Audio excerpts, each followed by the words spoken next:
TV Core-ner. Hey guys, welcome to another Filmcore TV Core-ner podcast. Game of Thrones Season 8, Episode 1. It's been fucking 2 years. Yeah, 2 years. It's crazy. Here with me I have Greg. Hello. Well, we're neighbors now. Yeah, that's true. Now, for the first time ever, Greg and I are actually doing this in person. Yeah. Which is kind of crazy. So yeah, I mean, this has been a very emotional, long-awaited first episode of this final season. This is basically going to answer all of our questions until the book finally comes out, Winds of Winter. So everyone's really hoping that this season really satisfies people until the book finally comes out, or possibly never comes out. At this point, some people are doubting if this will ever be completed as a story. Ultimately, I feel like it's gonna be like his nephew is gonna, you know what I mean? Is gonna like pick it up in 20 years or something. Oh God, I had honestly never considered that as a possibility. I thought George would just finish the series, but I guess Santa Claus isn't real. That's right. This episode honestly kind of worries me for the rest of the season. From a writing standpoint, I think we're rushing through things. We're doing a lot of fan service, and I just think we've really deviated from the original story material in a lot of ways. Yeah, no, I mean, you're killing it right now. Yeah. I mean, in some ways I'm disappointed because it felt like this show has been such a money machine for HBO that they had no reason to sort of get rid of it. And I feel like we could have easily have gotten 2 more seasons without a problem. It's because there was so much ground and material to cover. It's been so great, like, why wrap it up in a way that feels like sort of rushed? Yeah, and it's also not like the kind of show where actors are just playing the same, like, hokey one-liners, you know? There's range, there's growth. Yeah. Like, there's like a whole... Yeah, I think it has affected the pacing of the show. And that's one of the things that was so great about Game of Thrones is that our greatest moments were sometimes, like, the slowest ones. So it's really unfortunate that we're gunning through to sort of like these expected moments for the sake of we don't want to spend the time anymore. With that being said, Dany finally arrives in Winterfell. Yeah, it was a lot of fun. Yeah. Yeah. Did you feel it? Did you feel the magic? It's sort of that same lingering thing from the last season where you just like to see a bunch of characters finally come full circle, right? Yeah, it was a lot of reuniting. Yeah. So that's just like, it's very satisfying. I don't know if it's, like fast food satisfying or if it's... That's what it feels more like. Honestly, I don't know where Dany as a character became so sort of arrogant, and it's kind of annoying. Well, they've been building her up as like, maybe she's crazy. With her burning the 2 guys, right? There was that whole like... Oh, with 2 Charlies? That it like seemed like she liked it, or like she never even considered another alternative to it. But in 6 episodes, like, why open up more problems? Yeah, that's what I mean. Like, we don't really have time for these like really manufactured conflicts. At this point, just like wrap it. Yeah, wrap it up and like give us and make it like the best fast food I've ever had. You know what I mean? Exactly. I think especially if they're gonna like really push this whole conflict between her and Sansa. Why don't they just talk directly? I would have loved the scene where, like, Dany walks into Sansa while she's doing some, like, other Winterfell prep paperwork, and they hash it out in their own scene. Well, yeah, that's versus, like, it being between a fucking telephone system between Daenerys and Jon and Sansa and Jon, you know? Yeah. Where he's this weird position, ultimately. Yeah. I also feel like we're over this whole, like, I love that Lady Mormont got up for Bear Island, and the fact that Jon came back like this is kind of fucked up. But I feel like we ultimately quickly moved on after his whole reasoning. So I did appreciate that. Again, it's like, why are we suggesting more problems here? Like that version of the show is kind of over. I think last season we really didn't enjoy it either. So why are we doing it again? Because once you break open the end of the world, then like local little politics and stuff feel really silly. And we're so close to that. Yeah, and so you're watching that and you're just kind of like, when there's like a real threat, and like you would just put aside your differences for a little bit. I think like everyone ultimately feels that way, right? When like, for example, when Sam goes down to tell Jon that he's actually the son of Lyanna Stark and Rhaegar Targaryen, I mean, again, do we want to deal with the whole politics within that, with him and Dany? Do we care anymore? I don't really care, honestly. He tells him so casually that I just wouldn't believe him if I were him, right? Like, what a weird thing to just trust off. You know what I mean? Like, it's, I don't know, the whole scene kind of didn't work for me, I don't think. I'm with you. I feel like we had way too long to mull over it collectively, and the shock would have been like nice last season with him dealing with it compactly in that season, or just finding out now. Like, now with the spread outness, it's it's just hard to... It's just like when the reveal happens, he's like in bed with her, and it's like this really elegantly kind of edited scene. And the second it's like recognized, you could kind of feel like, oh, this is gonna mean something big. Yeah. And then to go back and like the way he finds out is just this sort of like Fat Sam being kind of annoyed about it. Like he's not really, you know what I mean? Sam almost tells him like to be mean. Yeah. In a way, like, because he's pissed about his own, like, family dying because of Daenerys. Exactly. So he's like, and your fucking girlfriend did this, and guess what? She's your fucking aunt. Yeah. Like, so feel bad. Yeah, it's the delivery of it, right? Yeah. It just sort of, like, undercuts what it was like when we found out. The emotional sort of, impact of it. And validation. And the fact that, right. And they just sort of... I realized in that moment, it's kind of like, oh, there's nothing Kit Harington could do, actually, also in that scene. I was just about to speak to his performance. I feel like Kit did pretty good, considering he's, like, weighing, like, let me feel conflicted. I'm dealing with a lot. Also, like, what do you mean? Like, Ned Stark also, the show's over, and, like, I don't... I'm, like, over it. But I feel like, overall, he handles that, what is supposed to be a very emotional, like, hard to process moment for him, and you can almost see, like... Jon Snow piecing together the moments in his mind of his entire childhood where things actually make more sense now of why Ned would even act the way he did. Yeah, you think he'd like...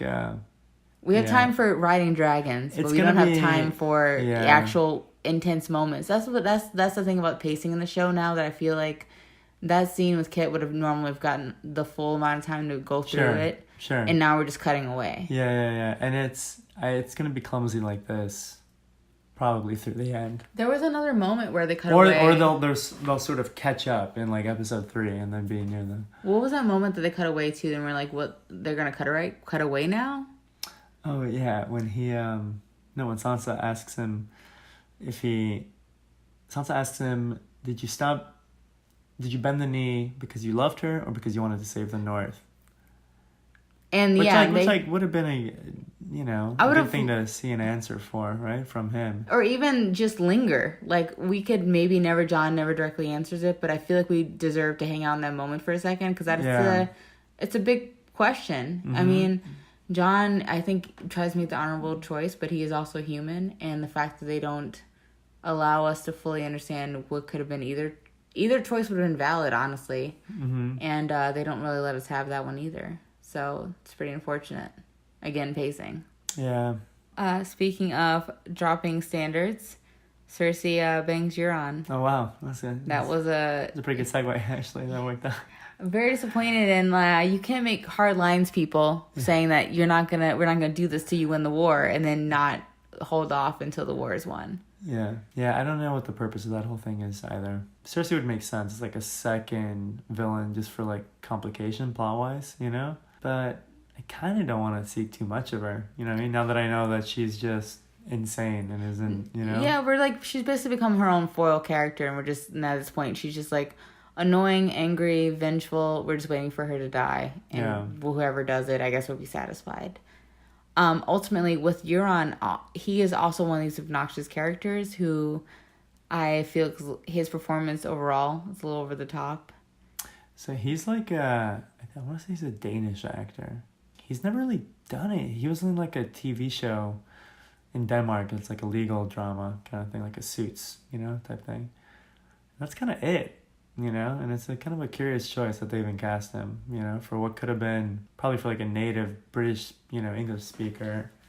It's a pretty big role overall. Yeah, pretty like sort of, I think maybe a better actor in that position gets you more. Yeah, and it's like, I feel like there's been like a lot of comedic choices. Yeah, I mean, that's the thing. There's been so many characters, I feel like, overall in the history of television where like they've really balanced us sort of like, I'm a villain, but you still love me, you don't know why. Yeah, and I want to be clear, like, that line.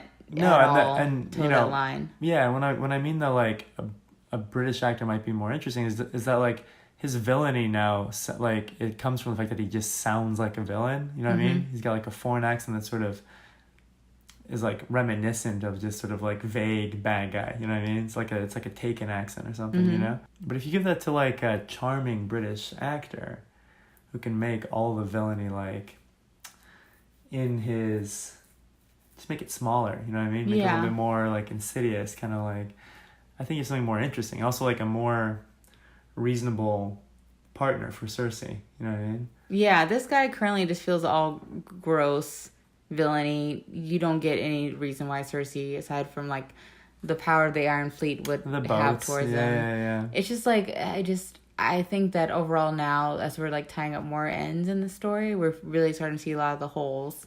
It's unfortunate that it's coming through with like a lot of the writing and sometimes performance choices as well. I gotta say though, I think I was thinking about this the other day. The ultimate winner for me always about this show is the Jaime Lannister arc. Oh yeah, I mean that's like what makes this show. We can touch on this at the know? end, especially with like him last season charging a dragon was a pretty tight like knight archetype that was happening. Yeah.